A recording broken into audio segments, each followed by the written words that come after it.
תל אביב לפני חצות, הרוח לא רוצה לנשור, ועל החוט לא מרפה אותי חונקת, בבית קפה בין השכונות עוד לא קיבלו את האורות.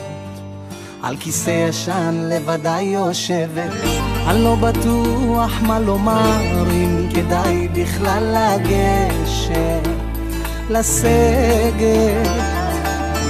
ורוח באה מן הים, היא משליחה מבט קטן, אותי מזמינה לשבת. היא מזמינה הפוך לשנינו ורק מתלוננת על החום. איזה חום, אולי נזוז, שואלת, גרה בדירה שכורה ממש קרוב לדרך השלום. נזמין חשבון, הלילה לא הולכים לישון.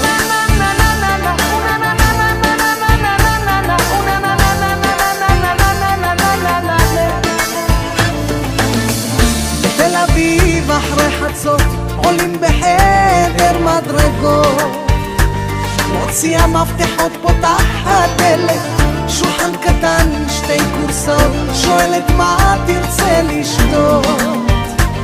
אני מרגיש ממש כמו דמות מסרט, שתי כוסות על השולחן, והיא מוזגת ומוזגת, אותי גומרת. פותחת עוד יין לבן, זורקת לי חיוך קטן, לאט ללב שלי נכנסת. היא מזמינה הפוך לשנינו ורק מתלוננת על החום. איזה חום, אולי נזוז, שואלת, גרה בדירה שכורה ממש קרוב לדרך השלום.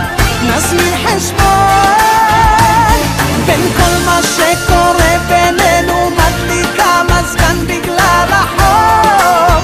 איזה חום, אולי נלך לחדר, אם אתה רוצה אתה יכול להישאר פה גם לישון. את זה לישון, הלילה לא עושים חשבון.